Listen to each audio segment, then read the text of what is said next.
What doesn't kill you? They say it makes you strong.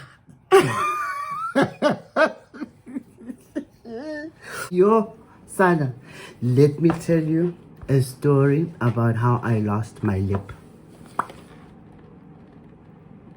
I used to have a lower big lip, and when I looked at my pictures, it was as if I had this, what do they call it, front jaw, for look, it used to look like.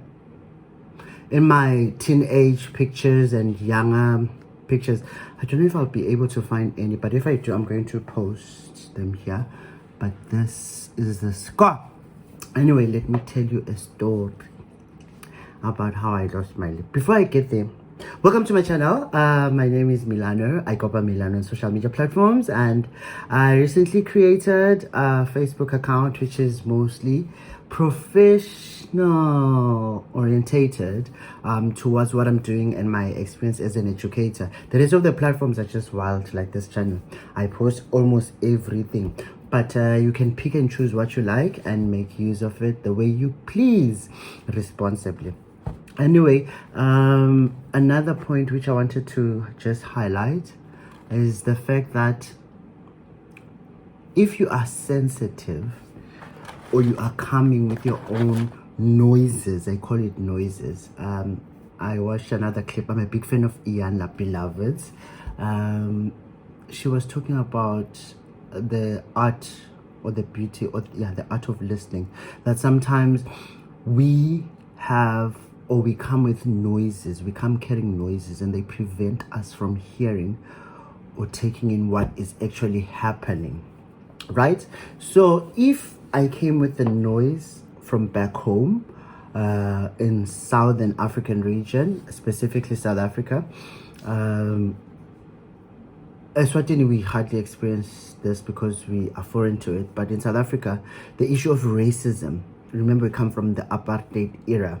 Now, if I came with that noise and it was here at the forefront, then I would have a problem here, because most of my colleagues, when they're conversing, I keep on hearing this word nigga, nigga, nigga, nigga, nigga, nigga. It's nigga or something like that.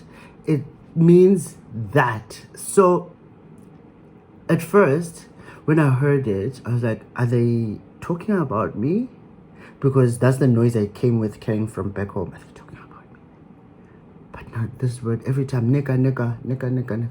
Because that's one thing which they do. They're comfortable in their own country and they're speaking their home language. And I realized this back in South Africa and in Eswatini. You know, when you're around someone who does not speak your home language and you are just comfortably speaking and you have got all these gestures, I envy that. When I hear them speak, I'm like, this used to be me back at home, comfortable, speaking my own language, and without thinking of the fact that there's someone in the same room who does not understand the language. And I now get the point. But in most cases, people will come and just woo, woo, woo, woo, woo, woo, in their home language because they are comfortable in that space.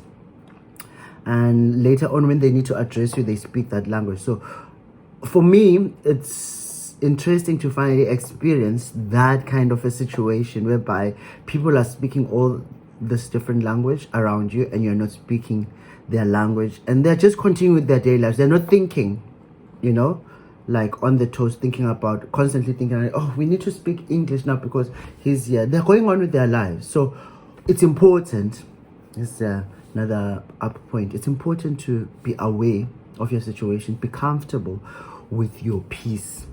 I'm very well spoken. I'm a joker. A lot of them have picked up that I'm a light person speaking. I've got plenty jokes for days in conversations, but I cannot do that here. So I think it also comes with maturity to understand that in this environment, I cannot immediately be myself, the talkative one, because I don't understand the language or participate in conversations. For others, it might be stressful.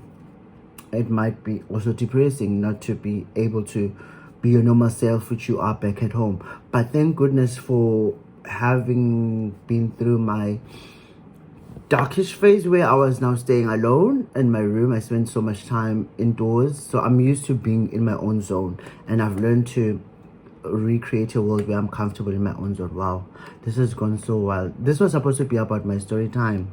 Let's go back to story time. So story time about losing my lip. I lost my lip. I was at varsity, and the story I don't like sharing the details because it's associated with another element which does not reflect the personality which I am and the person which I am. It was a moment in time. So normally, let's go with this truth which I normally say. I was involved in an accident, right? So there's currently a trending video of a guy who lost his lip shame, and he's talking and he's like, the teeth are out. Hilarious to some great extent, the way he even puts it, and traumatizing. But for me, yeah, it was even more traumatizing, and it was a trigger. It reminded me of a very traumatic era whereby I lost my lip. Basically, I lost half of my lip, not even half, most part of my lip, from here to there. It was gone. So I had these pieces left. So for him, it's sideways. For me, it was here. So I took it like this. My lip was gone, and I took my lip to hospital when that happened. The accident happened. I know some people are going to try now bring back that.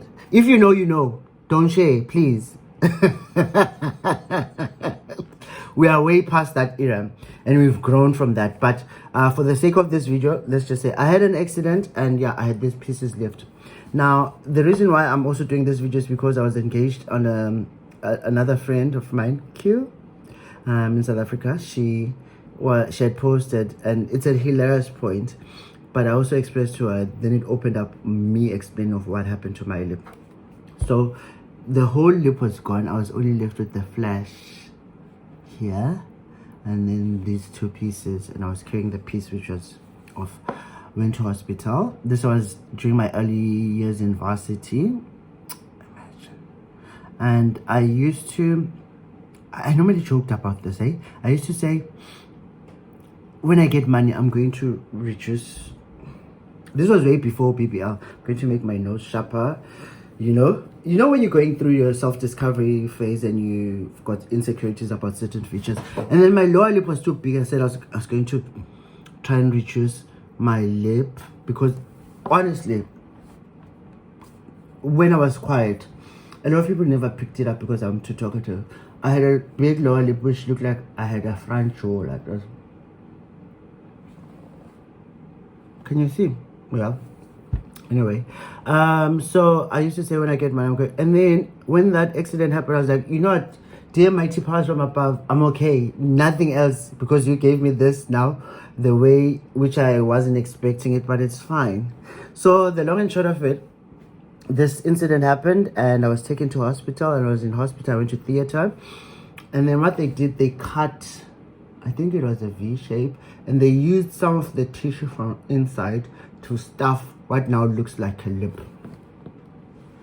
I had stitches inside and outside.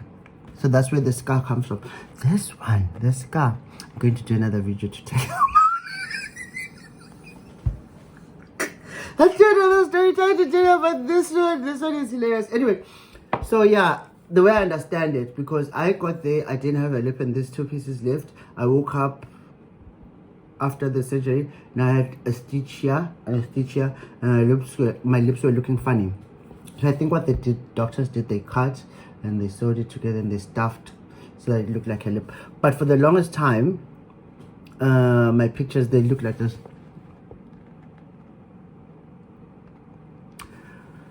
And they used to tease me, and they said I look like Jacarumba from Trombis. Most of the pictures, fine. That was me, because the lip has gone that way.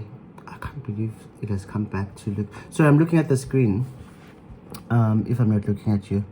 So yeah, it just healed so well.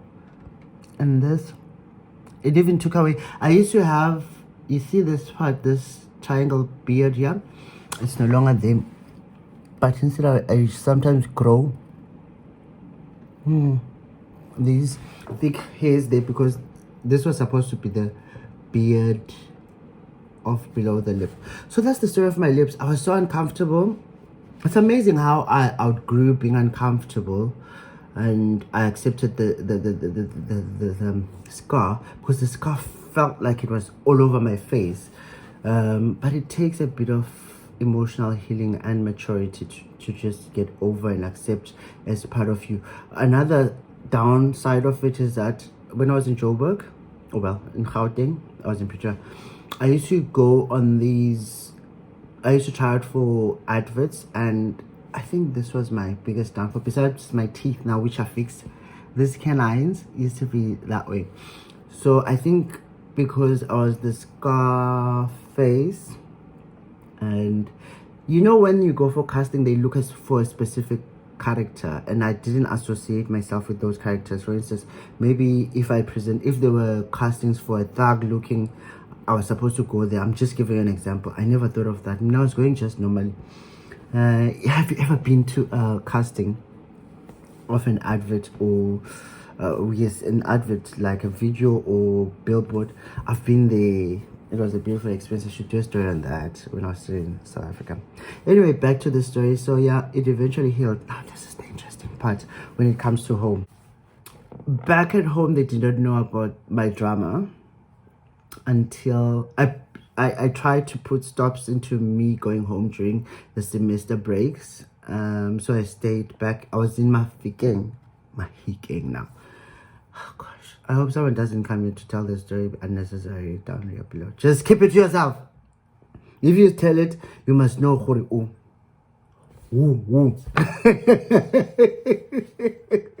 Anyway, so I never told my parents up until I had to go home in December. And when I got home in December, I came on a knock of this guy, like, oh, what happened to you? It was very dramatic. And I did narrate the fact that they were so disappointed in me. And I couldn't give them all the details, but they were more even disappointed over the fact that I went through surgery and I didn't inform them, going through all that drama.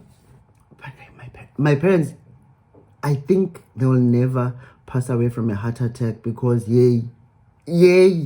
What one has put them through. I even said to my friend on Twitter, I think I should write a book or a novel. What do they call it? Bio what about myself. Some of these stories, ne?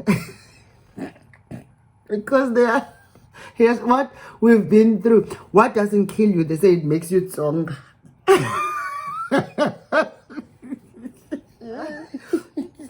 With some of our dramas, not only me, I've got 2 other siblings, so with 3. All of us have got our own dramas. Why am I sharing this on YouTube? It's a Saturday, hey? We're not going to work. So I was doing other videos, so this one is the last one. But I might post it first, the story time. So yeah, I lost a lip. How I lost my lip, yeah. And then they were upset about that. But they couldn't say I mustn't go back to varsity. I need to finish my studies, right? They couldn't beat me up because now I was old enough, way old. So they were very upset, Shem. I don't know how they managed to live through that and deal with it, but parents are parents. I love them for that. I appreciate them. My parents have seen me through there as well. Most parents usually do that. But yeah, I'm glad for the support they gave me. And you have a good couple of months and years. When I met people who saw me with the scar for the first time, like, oh, what happened to your lip? Or what happened to this guy? Like, I got a car accident. So to that guy who had his lip missing, I hope he got or he gets medical attention soon before this heals and it wants to create a permanent situation. Maybe he's going to eventually have a good lip. It heals, Shem. I even had invisible stitches out. No, not invisible, dissolving stitches. So this is what is left. But now you will always see the scar differently. I sometimes even forget that I have it. That is how healed I was internally and externally. So from those auditions, that's something which I concluded eventually when I wasn't getting the kids. Like, what is my problem? Because my personality is okay. Maybe it's the scar. Anyway, it's one of those. Fortunately, my personality tends to be bigger than all the flaws. A lot of people didn't even realize that I had I had my canines were growing outwards. They never picked that up. So when I wore braces, they were like, what are you fixed? And I was like, for all these years. And I was so, my self-esteem was so low. Like when you look at my teenage pictures, I didn't know how to smile because when I did this, it looked like when the pictures came out, it looked like I was doing it because my teeth were a lot in front. But this has been a good job. Thanks. How dare I forget these best people? It's Orawal. They're based in Mbabane. Check us. They did such a great job. Now, I think these are fixed at the top. And then at the bottom, they're also fixed and aligned. Because of the gap which was happening at the top, these ones were also growing in different ways to try and fit the top. But now they're straight. I just need to fix this gap. But until I'm financially okay, I'll go and explore the dental clinics around here. Okay, let me not get them. Yeah, so yeah, thank you so much, Orawal, Babani Checkers. The Checkers complex, I don't know what it's called. Orawal! So now I've got a Colgate smile. I used to be jealous. Liko, if you hear, Liko's got a Colgate smile. So now I've got it, I think. Minus the prices. Anyway, so that's the story. I hope the guy gets help. And yeah, story time. And yeah, thank you for watching my video. I hope you liked it. I hope you like this kind of content. If you do, press the like button and do subscribe and share the video if you like to, or if you want to, or drop a comment to express your love as well. Nginithanda. Hooray! Siphuma njalo squats amahamma squats ama-aphula abo babes bema vids. And one thing which I've picked up, Shem, racism, yeah. The only thing which maybe could happen is that they look at you because there's something new in town which is different. The same way we would look at an Asian when they are around our vicinity back at home in Africa. You know, if there's a different race, and you know, when we're walking in town, it feels like everyone's looking at you. And I was saying to my friend the other day, you know, basically I can't wait to get back to that dream body I want, so I can dress up and I use every time I walk out as a platform, like my runway. Like, here's me, welcome, look at me, thank you, yes, thank you.